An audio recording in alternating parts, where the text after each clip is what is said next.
Late night edition, at least during this recording, late night edition of the Extra Bases podcast with Bristol and Booth. Jason Bristol, Jeremy Booth.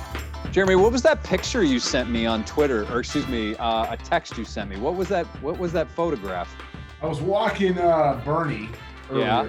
as I'm prone to do. Bernie likes to go on a walk before dinner, so I was walking him around. Should I set it up, though, before you tell people? Yeah, sure, go ahead. Basically, there's a picture of Jeremy smiling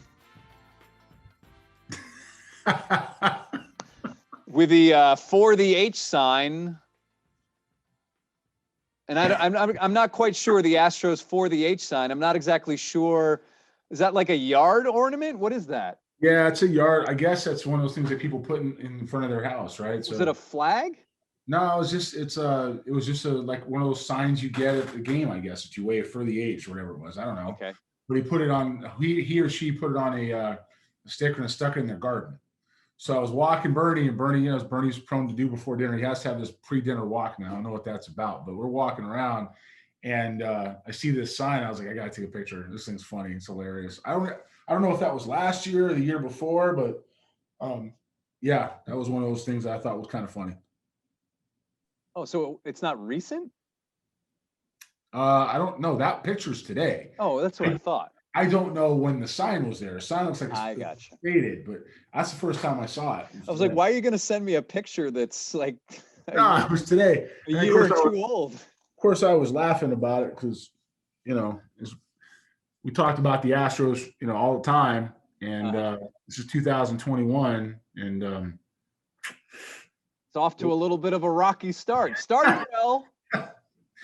Yeah. It's funny. It's funny. I always go back to what you say, and I always think these should be on T-shirts. Aircraft carriers. Yeah. You say you have your aircraft carriers, your Springers, your Carlos Correas, your Bregman. Bregman's an aircraft carrier, right? He can be. Yeah. Can be. And unfortunately for the Astros, when you have aircraft carriers, or fortunately, they can hide a lot of deficiencies with your little gunboats.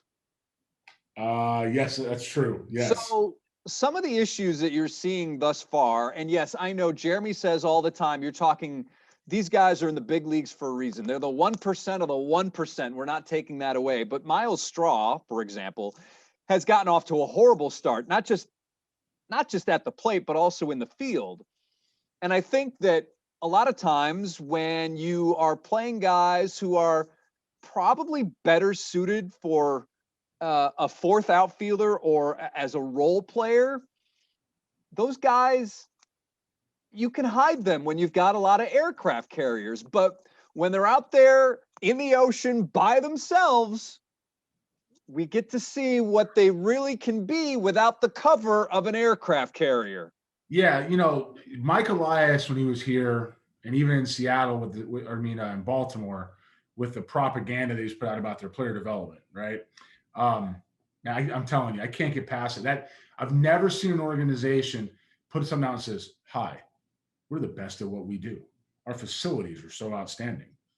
Won't you come play for the Orioles?" I've never seen anybody do that. Like it's a TV ad. Like, well, I've seen colleges do it, but yeah, that's college recruiting. And just to be for accuracy's sake, he did not say those exact words. No, but I mean, I'm paraphrasing. But I mean, like, if you're a major league organization, you don't have to do that. Like, you don't have to turn around and it's like he's running for re-election. Like, what are you running for? Like, you're the GM of a Major League Baseball team. You may have got there by selling work as yours that's not yours, but by the same token, you're still a GM of a Major League Baseball team. Back to the Astros. This is what we're talking about, the Astros. He didn't draft well. Like, I've said this forever. I got attacked on Twitter. I got hate mail. I got, Jeremy hates Houston, and point of fact, like I brought myself right back to Texas as soon as I could after this pandemic thing was through, right? So it's not about any of that. It's about he didn't draft well. You're seeing it now. There's no depth. So when guys like Alvarez and look, and I get that's a lot to lose at one time at any point, Alvarez, Altuve, and Bregman all are gone. There's nobody to step in. And a guy like Miles Straw, who, God bless him, was apparently DMing people about what kind of a year he was going to have. You didn't see this on Twitter?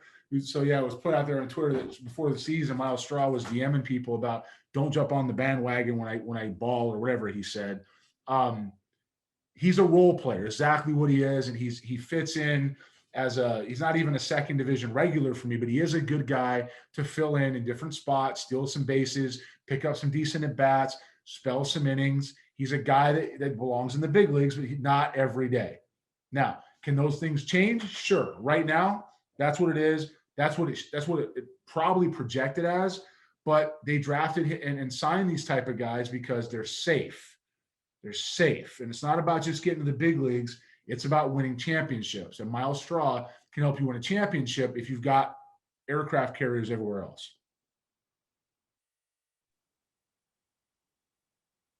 And then I guess I prematurely buried the A's, didn't I?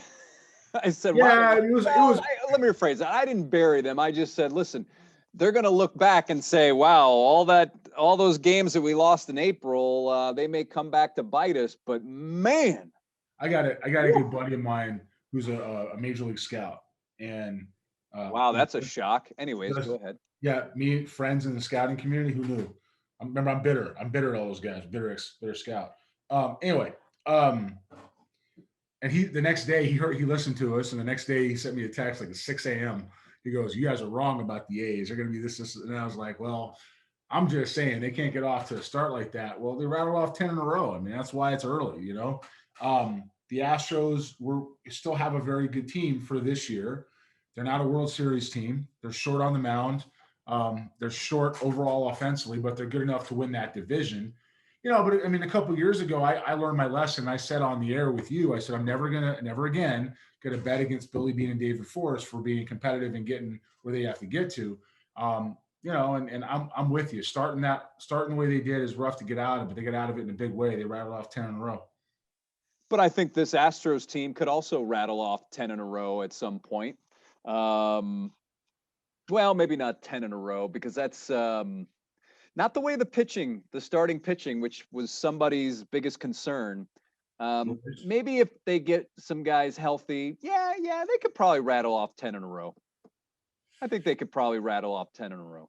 I still think that they're the best team in the West, regardless of what the standings say today for 21. I don't think that's going to be the case in 22. And I really don't think that's going to be the case in 23 or 24 or 25. But right now, the window is still open a little bit to get them to the postseason. And they do have a club that can do it. They can't afford to lose guys. If they go through another stretch or two where, you know, Correa's out and he hasn't been out yet, but you know, if Valdez is out, there's another guy, right? So if you think about it, they lost really their number one or two, depending which call them colors. Odorizzi's just been right? Some other guys just been So starting rotation's been short, and then they lose all their bats in the same week for health protocols. I mean, that's going to be a rough week for anybody. That's not just them. One of the more remarkable stories, and I've mentioned the word remarkable last time, but one of the more remarkable stories right now is something that we've never seen in Major League Baseball, is a guy like Corbin Burnes from the Brewers, who has struck out 40 hitters in 24 innings and has walked zero guys with 40 strikeouts, a .37 ERA. He was in the 2016 class. So do you recall seeing him at all? Because he was at St. Mary's in California. Did you scout him at all? You know, St. Mary's in 2015 didn't have a whole lot. You know, so I didn't run across them in 2015 when I was doing the West Coast. But here's what I will say. I had this conversation 2 days ago with somebody about the draft, about, you know, how the draft's going to unfold and who's going to go where. And I said, I want you to think about this for a second. The number one pick in the draft this year will not be the best player to come out of the draft. And he was, well, what do you mean? And I said, well, go back and look at the drafts and tell me how many true number one overall guys have been the best player, right? And if you go back and look at it, there's been a few, there's been a couple, but there really hasn't been that many, right? The argument in 2009 would be, for me, Steve Strasburg versus Mike Trout versus Paul Goldschmidt. Strasburg was number 1. Goldschmidt was the 8th round. Trout was 24. Who do you take out of those 3? Because I know who I'm taking. Okay. So the number 1 player in the draft wasn't the best player in the draft, right? If you go back to 2010, you look at Bryce Harper. To be honest with you, I don't remember the rest of that draft. But I don't know that Harper's the best player in the 2010 draft. I have to go back and really study it. I can't say he isn't. I have to go back and really study it, right? He's good, but is he the best player? Don't know. But I can tell you that in 2000, number 1 pick in 2000, was it 2013 for Appel? He's not the best player in the 2013 draft. The 2012 draft, you go back and you look, that's Correa. He's number 1, right? Go back and look down that list. Buxton's starting to come on this year, but anyways, go ahead. Buxton was 2, but there's other guys in that draft who have done well. Correa's been good. Is he better than the rest of these guys? 2011 draft, number 1 pick overall was, who was number 1 in 2011? That was a great Garrett Cole. Okay. So Garrett Cole's number 1. We'll look at that draft. You got Lindor, you've got Cole, you've got Springer, you've got Baez, Bauer in 3. I would say Cole is the best in that draft so far, but I'd say Lindor is pretty close. Trevor Story. Yeah, Trevor Story is sandwich pick, but I would say Blake Snell. There's another one, but I really would say that Cole's probably at the top of that list, but Lindor is not far behind, and you can make an argument for Lindor because he plays every day, right? So the point is that he's not going to be the number 1 player, best player in the draft. Just going to go number 1 overall. Corbin Burnes, 4th round pick. Okay, 4th round pick. Milwaukee Brewers, command and control, strike thrower, has enough velocity, grew in his velocity as he got stronger, and he's dominating baseball in a league right now where strikeouts are more prevalent than breathing air. Okay, it's ridiculous how many times guys are swinging and missing, and it's not the mound's fault. It's not the velocity's fault. It is your eyes will adjust to stuff like that. It's not it. It is the approaches these guys are taking where their mind can't relax and their body can't function. And so guys like Corbin Burnes are attacking that and having success because they have several weapons for these guys' approaches, which are just in the one spot. So it's unprecedented. He's setting some up to throw strikes for a long time. I talked to a different major league scout yesterday about these guys and the approach in the big leagues. And we're going to go back. We're going to go back to that. We're going to go back to guys. They're 88 to 92, 91, 93, throwing strikes, putting the ball in play, be able to spin the breaking ball, go east and west, and hitters who can move the baseball around the field and score runs so that not only is the game more active, but we're not sitting here watching home runs anymore, every time people swing, trying to go deep. I'll tell you this for me. Gary Sheffield came out in the paper, and I can't remember the name of this thing. It was sent to me. I know you saw it. It talked about how baseball was boring. He doesn't watch it anymore. Yep. Well, I'm not there yet, but he did say something I thought was pretty accurate. He said home runs used to be exciting because they didn't happen all the time. Now they happen all the time. Do you get excited about watching a guy throwing 100 miles an hour anymore and watching a guy hit the ball 500 feet? Happens all the time because that's what we've done. We've made baseballs into golf balls, right? We've taken a swing that's designed to do one thing, and we've got guys who can't throw 4-seam fastballs for strikes, and when they do their mistakes, what do you think happens when it goes thigh high? Here's another one. The analysts are telling you to throw up in the strike zone. Let's use Jameson Taillon for a second, who's a Houston guy, pitcher for the Yankees. Long body, 6'8", whatever he is, right? J-Mo's a great kid. He's a grown man now. He's a great kid. Long body. He needs to pitch above the baseball for angles. He has to work down in the strike zone. His body is not going to work like a Sonny Gray who's going to get away at the top of the zone. So when Taillon tries to throw that 4-seam straight and light fastball, instead of that hammer curveball he doesn't want to throw and his cutter to go east and west and north and south, he ends up sitting about thigh high at 97. Well, if people are going to turn around 97 thigh high like that, don't tell me it's the velocity. Tell me it's how these guys are doing it. So the way we're approaching this is everybody's got to be the same. Everybody's got to do it this way. And yes, that's boring. That is boring. Trevor Bauer and Jameson Taillon are two different guys. Okay. And Gary Sheffield was right about that. So you go see a guy like Burnes and he's attacking the strike zone. He's pitching inside and out. He's getting soft contact. He's pitching effectively into games. That's fun to watch. That's exciting. Hopefully the rest of the league takes notice because that's the type of guy that needs to be going out there every fifth day. Jameson is 6'5", so you're right in that ballpark. 2010 draft, I looked it up. Okay. Harper number 1. Manny Machado was number 3. You'd take Machado over Harper, right? Christian Yelich was in the first round. That's the guy. Noah Syndergaard was also in that draft in the supplemental round. 34th overall or something like that. I take 38. Yelich over any of those dudes. I'm sorry? I take Yelich over any of those guys. I take him over Machado because of Really? the way he plays the game. Oh, yeah. Machado because of the way he plays the game. I take him and he's left-handed. I would take him. He's a better pure hitter than Harper is and Machado is. He doesn't have quite the sexiness these guys have, but Yelich can flat out hit. He's an excellent player. He's great in the communities, and that's not a knock on the other guys, but Christian Yelich is going to give you everything he has every time down the line, every time he plays the game. Machado is on record saying he's not going to do that, right? Harper plays too hard almost sometimes because he's running the walls, and you got to love that about him. But, as far as carrying his team to the World Series, it's not a knock on the guy. He just hasn't done it yet. Yelich is playing in a small market, hasn't had the weapons around him, although they've been good, the weapons around him that, Harper and Machado have had. And Yelich is, 1 year, he had 340 with 700 home runs and 106, 1,000 RBIs. It was a great year. MVP. I take Yelich any day, anytime. So there you go. Harper in 2010, Christian Yelich, best player, picked 20th. All right. That's just the first round. So that St. Mary's team that you talked about, that St. Mary's team has actually sent 2 guys to the big leagues, including Burnes. In 16. No, 15. Well, you said 16 was the draft, but you said you didn't look at them in 15 because they were a bit light. So on prospects for 2015 draft. So just in general, I think just prospects in general, right?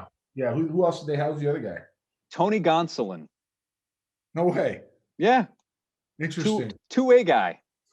Interesting.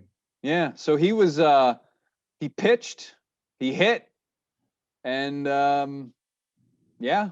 So that St. Mary's team has 2 big leaguers. Interesting. What's that?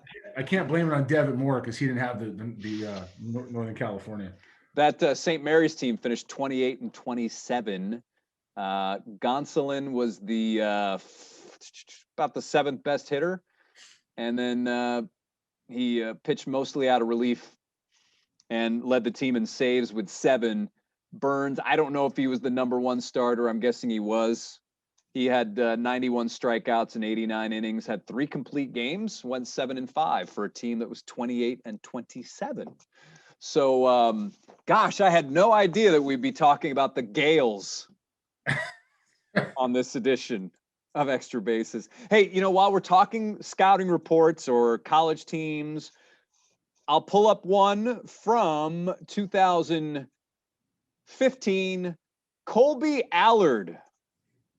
Remember him? Now with the Texas Rangers, relief pitcher. At the time, you said you thought the upside was a 2-starter in a major league role, power arm, advanced high school arm with feel for 3 future plus pitches, can pitch with his fastball, more than enough curve and change to protect it to both righties and lefties. Flashes of dominant strike throwing ability, has shown he can lose his rhythm in spurts just as quick. I'm wondering, that's why we're now seeing a relief pitcher, basically. Struggles to get back on track and pitches himself into trouble, has all the ingredients of being able to eat innings and be efficient in his operation. You said, again, major league role, you thought he'd be a number 2 starter as a lefty. And the major league comparison, we talked before this podcast. I wouldn't tell you who your major league comp was, but you thought that maybe you had jotted down Scott Kazmir. That's not right, or at least. Oh, let me rephrase that. That's not what you wrote. I'm not saying it wasn't right. What I put? Mark Langston. Yeah, I was searching for a shorter, stockier, strong left-hander, I guess. I could see Shoot, that. Mark Langston, 4-time All-Star, 3-time strikeout leader in the American League, calls games for the Angels. I've run into him in the elevator at Minute Maid Park. But Kolby had that type of stuff, and he had that type of ability. Something happened when he went out into professional baseball where he just stopped throwing strikes. Something happened mentally, and so he becomes that erratic stuff you saw, precursors of in high school. Is obviously taking root, and so now he's in the bullpen, right? And that's where he is. But he's still going to be an effective big leaguer. He's got a short look right now. I think he said 3 games. So he'll pitch. He'll be fine. It's in the bullpen for now. Maybe he throws enough strikes, get back in the rotation. But it's in some nights he would show you everything you wanted, and other nights it was all over the map. But as you always say, it belongs on a T-shirt. Relievers are volatile. Relievers are volatile, no doubt. That's what I say. When everyone talks about the pen and the Astros, I say relievers are volatile. Yeah, it's funny. If you say that, it brings up another Devitt Moore memory.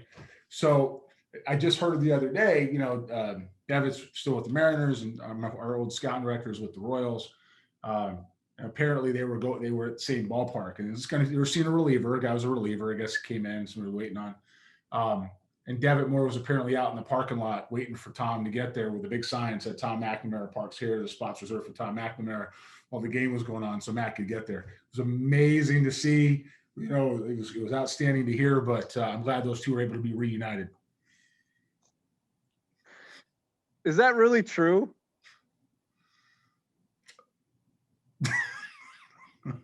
Wait a minute. That's a joke, right? All I heard is that they were glued to the hip, and Devin wouldn't let him out of his sight. They didn't even work for the same team anymore. So, okay, yeah, but it was a reliever. For legal reasons, I do not know if that story's true. I don't know anything about it. We don't know anything about it here. All right, I'm joking, but I do know that they were in the same ballpark. It was definitely an arm. And it was apparently the same old act. It was funny. It got back to me so fast. It was hilarious. Oh, boy. All right. This is just another episode where we really had no plan going in. And look, I don't even know how much we filled here. Well, we talked for a while. All right. Well, it's coming up on 11:50 p.m. in the Central Time Zone.